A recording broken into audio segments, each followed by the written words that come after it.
Assalamualaikum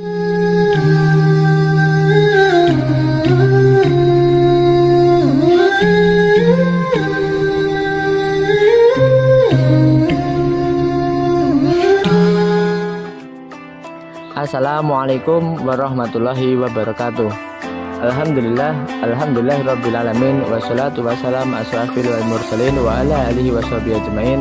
Allahumma sholli ala sayyidina Muhammadin wa ala ali sayyidina Muhammad. Wallahu ta'ala fi kitabil karim. A'udzu billahi minasyaitonir rajim. Bismillahirrahmanirrahim. Wal 'asr innal insana lafi khusr illal ladzina amanu wa amilus solihati wa tawassaw bil haqqi wa tawassaw bis sabr. Shadaqallahul azim. Puji syukur kehadirat Allah Subhanahu wa taala mari kita senantiasa haturkan, karena tiada lain tiada bukan hanya dari Allah lah nikmat yang kita terima dalam kehidupan kita ini sehari-hari.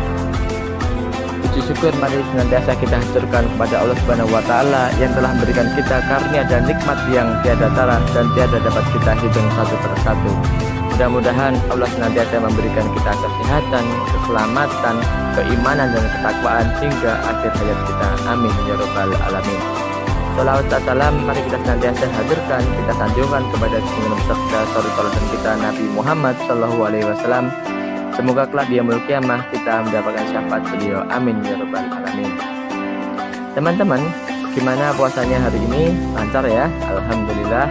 Mudah-mudahan kita senantiasa diberikan kelancaran hingga akhir Ramadan nanti. Amin ya rabbal alamin.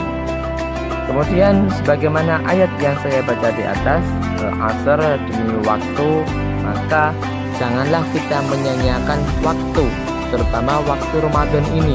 Kenapa? Karena Ramadan ini hanya datang sekali dalam satu tahun, dan tahun depan belum tentu kita bisa bertemu dengan Ramadan ini, karena tidak ada yang bisa menjamin usia kita sampai kapan ketika kita ada di dunia ini. Maka dari itu jangan disia-siakan kesempatan ketika kita sudah bertemu bulan Ramadan. Sebagaimana hal yang kita jalani sehari-hari, kadang kita menjumpai hal-hal yang indah dan nikmat yang rasanya sayang kalau dilewatkan begitu saja. Misalnya nih, ada produsen sebuah produk yang membuat promosi, yang membuat promo dengan harapan tentunya konsumen bisa terpikat dengan penawaran khususnya, seperti halnya menawarkan beragam diskon, bonus bagi konsumennya, dan tentu saja konsumennya pasti akan tertarik dan akan memanfaatkan hal itu dengan sebaik-baiknya. Nah, bisa dibilang Ramadan itu mirip-miriplah seperti itu. Allah di bulan Ramadan memberikan kesempatan kepada hambanya untuk memanfaatkan nikmat dan indahnya Ramadan.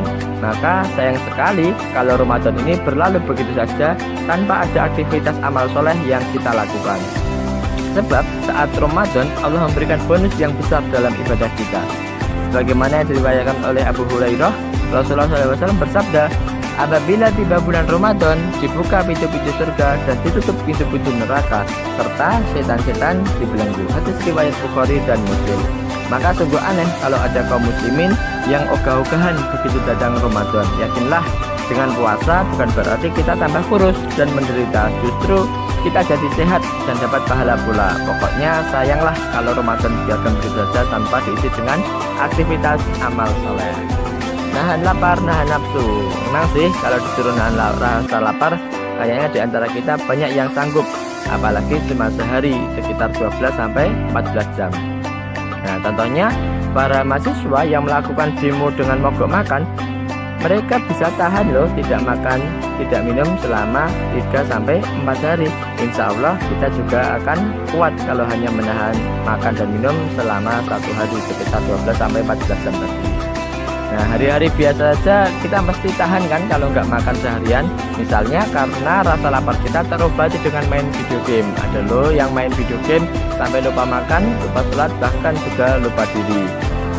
Jadi dari sisi nahan untuk tidak memenuhi kebutuhan jasmaninya, kita lebih kuat. Adik-adik SD saja kuat, apalagi kita yang sudah SMP, MTS, SMA maupun teman-teman yang sudah dewasa. Nah, persoalannya ternyata banyak banget yang gagal dalam menahan hawa nafsu. Bener kan? Sudah banyak faktanya. Contohnya, mulutnya emang puasa dari makan dan minum, tapi nggak puasa dari ngomongin kejelekan orang lain. Nah loh, bener kan nggak? Puasanya memang nggak batal, tapi pahalanya itu loh bisa berkurang karena ngomongin kejelekan orang alias gibah atau ngegosip. Rasulullah SAW pun bersabda, betapa banyak orang yang berpuasa tapi mereka tidak mendapatkan apa-apa dari puasanya itu kecuali lapar dan dahaga. Riwayat Ahmad. Nah teman-teman, ada beberapa hal yang kayaknya perlu diperhatikan lagi dalam aktivitas puasa Ramadan kita ini. Paling tidak ini sebagai rambu-rambu supaya di sisa-sisa Ramadan ini kita selamat dalam perjalanan mengarunginya. Dalam urusan menahan lapar dan nafsu ini bisa disiasati dengan beragam aktivitas yang bisa menjaga puasa kita. Antaranya yang pertama, dengan menjaga kondisi tubuh kita agar tetap fit. Contohnya adalah olahraga. Olahraga merupakan alternatif paling murah loh. Istirahat cukup tapi jangan kebanyakan. Mentang-mentang kalian sedang puasa terus tidur seharian. Nah itu kan malu ya, masa sudah dewasa, sudah remaja kalah dengan anak kecil. Kemudian yang kedua, perbanyak aktivitas amal soleh. Ya, perbanyak aktivitas amal soleh. Bukannya kalau banyak aktivitas malah capek. Nah, tidak ya, ini perlu kita pahami. Aktivitas di sini adalah yang berkaitan dengan pelaksanaan amal soleh kita, seperti taraweh, berjamaah di masjid, tadarus Al-Quran, bikin atau ikut acara pesantren kilat atau pondok Ramadan, menghadiri kuliah subuh, ceramah Ramadan juga bisa, seperti saat ini kultum Ramadan, seminar tentang kajian Islam. Nah pokoknya banyak sekali aktivitas yang bisa kita jalani, dan pastikan niatnya adalah dalam rangka mencari pahala. Jadi pahala kita dari kegiatan lain bertambah dan puasa kita juga selamat karena banyak aktivitas. Lagian kalau kita diem aja, jarum jam di rumah itu kayaknya berjalan lambat sekali. 1 menit itu terasa 1 jam, dan 1 jam bisa terasa satu hari. Tapi kalau ada kegiatan di luar rumah, jadi nggak terasa, tahu-tahu sudah azan maghrib dan sudah saatnya berbuka puasa. Enak kan? Hanya saja tenaga kamu juga jangan terkuras habis. Itu sebabnya kita harus rutin untuk olahraga kecil agar stamina tubuh kita tetap terjaga. Kemudian yang ketiga, hindari perbuatan maksiat, baik yang terang-terangan maupun yang tersembunyi. Nah ini dia yang agak susah. Terus terang aja, untuk urusan nahan lapar insya Allah kita kuat, tapi bila harus nahan godaan hawa nafsu, kayaknya bagi sebagian teman remaja ada yang kesulitan. Tapi bukan berarti kita nggak bisa menghindarinya loh ya. Insya Allah kalau kita mau berusaha pasti bisa. Tapi yang namanya manusia mau gimana lagi, tempatnya lupa dan salah, pasti seperti itu alasannya. Nah karena apa? Karena ada kalanya kita tanpa merasa atau bahkan sengaja berbuat maksiat. Nah biasanya nih tanpa terasa bisa juga karena ketidaktahuan kita suka mencampur adukan antara yang hak dan yang batil. Contohnya apa? Kita mungkin juga rajin ya pergi ke masjid, sholat berjamaah, tapi ternyata kita juga sering asyik masuk dengan kehidupan kita. Nah, bukan hanya malam hari saja, remaja melakukan maksiat secara apa ini ya, terselubung, seperti acara jalan-jalan selesai sholat subuh. Itu bisa jadi alternatif aktivitas yang bisa menyerempet dosa-dosa besar. Bener loh, dan kayaknya sudah pada paham deh kalau banyak remaja yang jalan-jalan sore campur baur antara perempuan dan laki-laki. Bisa-bisa menguapkan ibadah puasa kita, pahala puasa kita hanya mendapatkan lapar dan dahaga saja. Nauzubillah min dzalik.